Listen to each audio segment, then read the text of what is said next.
Hey guys, three axis में आप सबका फिर से स्वागत है। आई होप डीपी और टाइटल देख करके आप समझ ही गए होंगे कि ये वीडियो मेरा न्यू बाइक की डिलीवरी के रिलेटेड है। इस वीडियो के स्टार्टिंग में मैंने एक सीधा रॉ वीडियो ही डाल दिया है। मुझे इसमें कोई भी म्यूज़िक या वॉइस ओवर ऐड नहीं करना था। तो तब तक आप कुछ सिनेमैटिक्स एंजॉय कीजिए और फिर चलते हैं उन्हीं कुछ रॉ डिलीवरी के वीडियोस देखने के लिए, और फिर मैं बताता हूँ कि ये बाइक मैंने कैसे परचेज़ की।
छोड़ा ही था।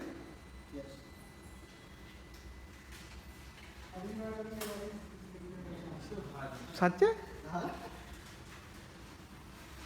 The fuck?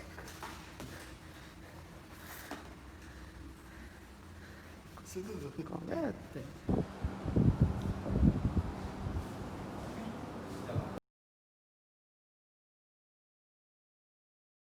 च-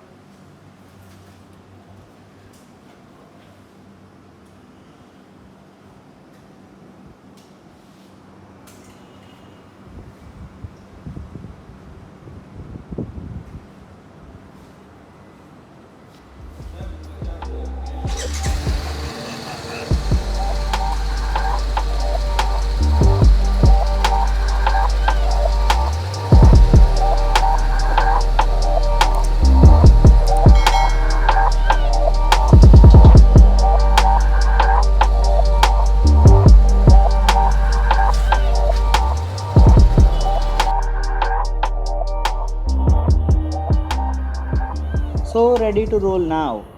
Let me adjust my camera first.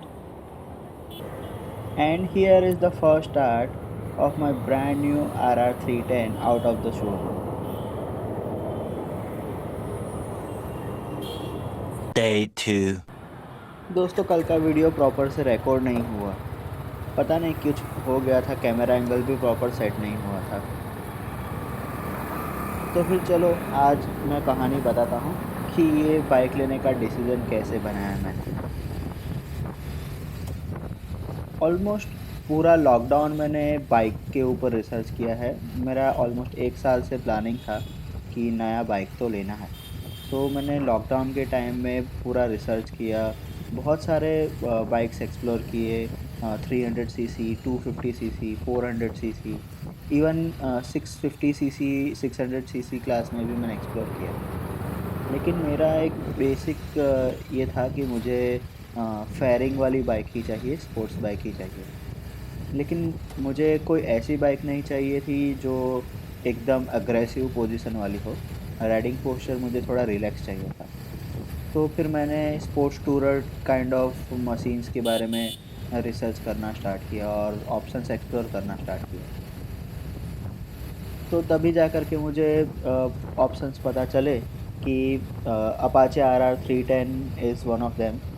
इसके अलावा निंजा 300 भी आती थी, लेकिन वो फिर BS6 में नहीं आ रही थी। कुछ डीलर्स के पास पुराना BS4 का स्टॉक भी अवेलेबल था, लेकिन मुझे BS4 में इतना कुछ ज़्यादा मज़ा नहीं आया। दूसरी तरफ अगर कंपटीशन की बात करें तो CBR 250 था, वो भी सेम सिचुएशन BS4 था, BS6 में कुछ आया नहीं था। और RC 390 वाज अनदर ऑप्शन, लेकिन मुझे पहले से ही KTM कुछ ज़्यादा पसंद नहीं। और दिखती भी सेम है, RC 125 देख लो या 200 देख लो या 390 देख लो, दिखने में तीनों बाइक सेम ही लगती है, कोई डिफरेंस नहीं है। और उसका राइडिंग पोस्चर भी कुछ ज़्यादा ही अग्रेसिव है। सो फिर वही जा कर के एक चॉइस मुझे रहता था 300-400 सीसी के सेगमेंट में, विच इज़ RR 310।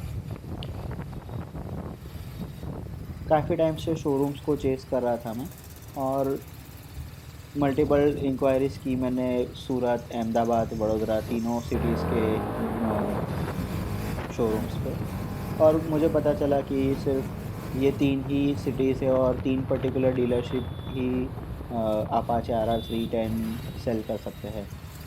सो ये एक रिस्ट्रिक्शंस लगा के रखा है TVS ने कि Apache RR 310 is a premium product, so सारे के सारे डीलर्स इसे नहीं बेच पाएंगे। तो फिर ऑलमोस्ट 1.5 महीने पहले मैंने शोरूम में कॉल किया था और विज़िट भी किया था। तब उन्होंने मुझे बताया था कि शायद से बाइक टेस्ट ड्राइव के लिए दिवाली के बाद अवेलेबल हो सकती है। तो फिर कल मैं बस ऐसे ही शोरूम के साइड से गुज़र रहा था और मैंने शोरूम की तरफ नज़र किया, तो मुझे दूर से रेड कलर की अपाचे RR 310 दिखाई दे रही थी। आई वॉज़ नॉट श्योर कि वो RR 310 ही है, लेकिन थोड़ा बहुत ऐसा लगा, इसलिए फिर मैंने जा कर के चेक किया। सो ये कुछ 5 साढ़े 5 बजे की बात है, और मैंने शोरूम में जा कर के चेक किया और इंक्वायरी किया, तो उन्होंने बोला कि हाँ, test drive vehicle is available. तो फिर मैंने टेस्ट ड्राइव रिक्वेस्ट किया और एक अच्छा सा टेस्ट ड्राइव लिया। तो टेस्ट ड्राइव के एक्सपीरियंस के बारे में मैं बताना चाहता हूँ कि test drive was good, but मैं सिर्फ एक चीज़ बताना चाहता हूँ कि this is a premium bike, और लोगों को इससे काफ़ी एक्सपेक्टेशंस होती है, और शोरूम वाले कहते हैं कि टेस्ट ड्राइव सिर्फ 1 या 2 किलोमीटर की ही होनी चाहिए, विच इज़ नॉट वैलिड। 1 या 2 किलोमीटर में how can you test a bike? It is not possible. और मैंने अराउंड 5-7 किलोमीटर के लिए बाइक को टेस्ट किया, तो मुझे इनिशियली पहले किलोमीटर में ही बाइक तो पसंद आ गई थी, क्योंकि काफ़ी स्मूथ है और पावर भी डिसेंट है। फिर मैं टेस्ट ड्राइव के बाद शोरूम में वापस गया और मेरा ड्राइविंग लाइसेंस कलेक्ट करने के लिए।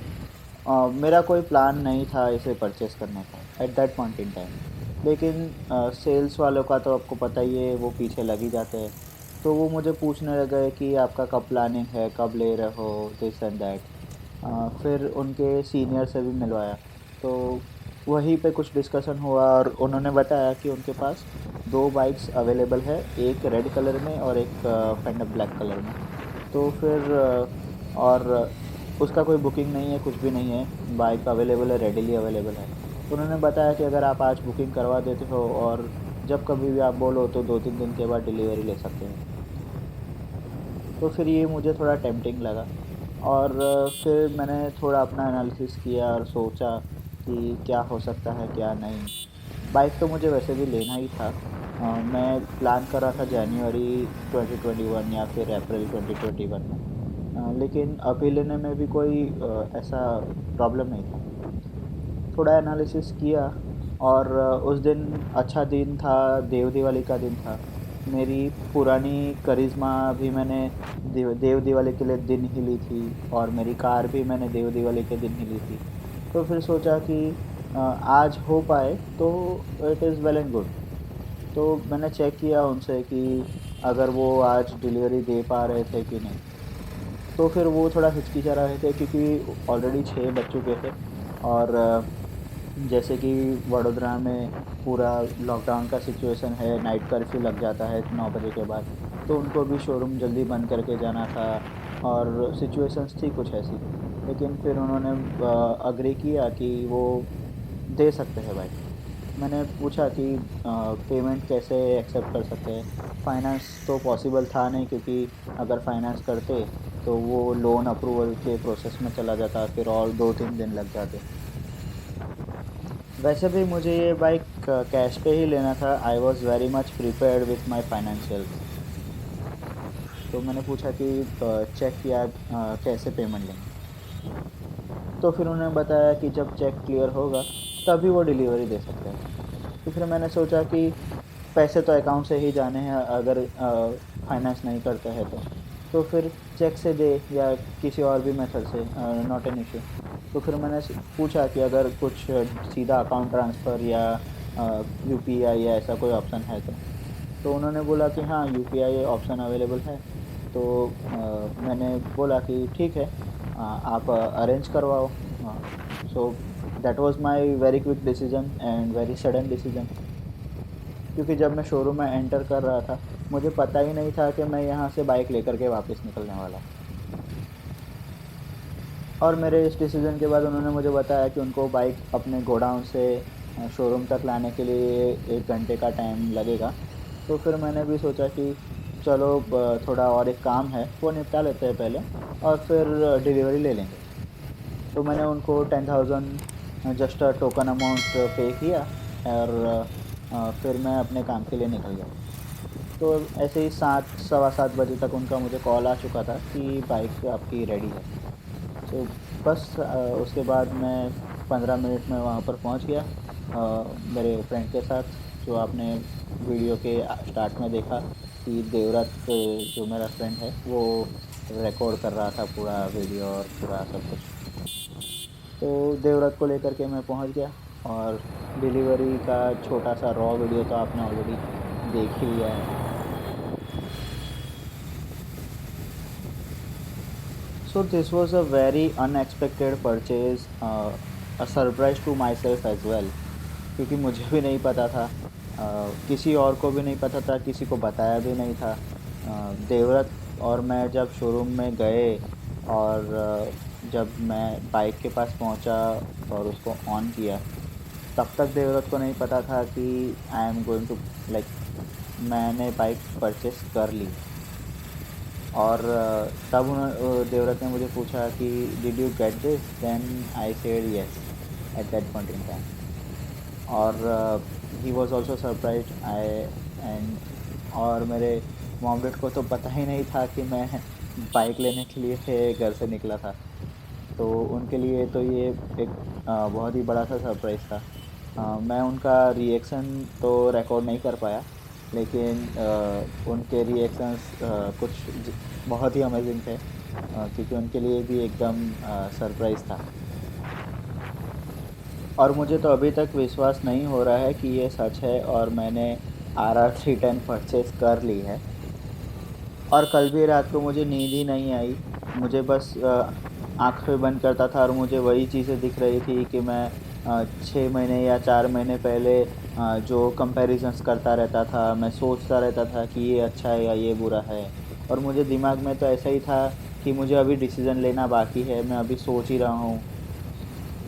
लेकिन नहीं, केवल अब जाग जा, और यही रियलिटी है, that you have got yourself this bike, and now you are enjoying it, now you are riding it, and you are going to clock many miles on this.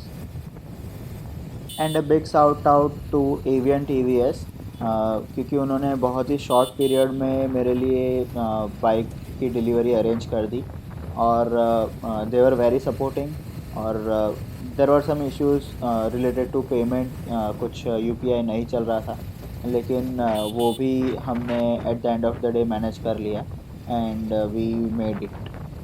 So thanks a lot, Avian TVS, once again. Thank you so much. तो फिर अब हमारे पास एक बढ़िया सा bike आ गया है, हमने एक एक्शन कैमरा भी ले लिया है, तो फिर अब सोच रहा हूँ कि मोटो व्लॉगिंग भी स्टार्ट कर ही लूँ। तो अब इस चैनल पे आपको बढ़िया से मोटो व्लॉग्स भी देखने को मिलने वाले हैं। तो फिर अब इसी तरह के कुछ एक्शंस और मोटो व्लॉग्स देखने के लिए हमारे चैनल पे बने रहिए। अगर सब्सक्राइब नहीं किया है तो सब्सक्राइब कर लीजिए, नोटिफिकेशन बेल आइकन को भी प्रेस कर लीजिए ताकि हम जब कभी भी नया वीडियो अपलोड करें आपको तुरंत से नोटिफिकेशन आ जाए और आप हमारा कोई भी वीडियो मिस ना कर पाए। दोस्तों के साथ भी शेयर कीजिए और दोस्तों को भी बोलिए चैनल को सब्सक्राइब करने के लिए ताकि हम भी आपको अच्छा सा कंटेंट देते रहे और ग्रो करते रहें।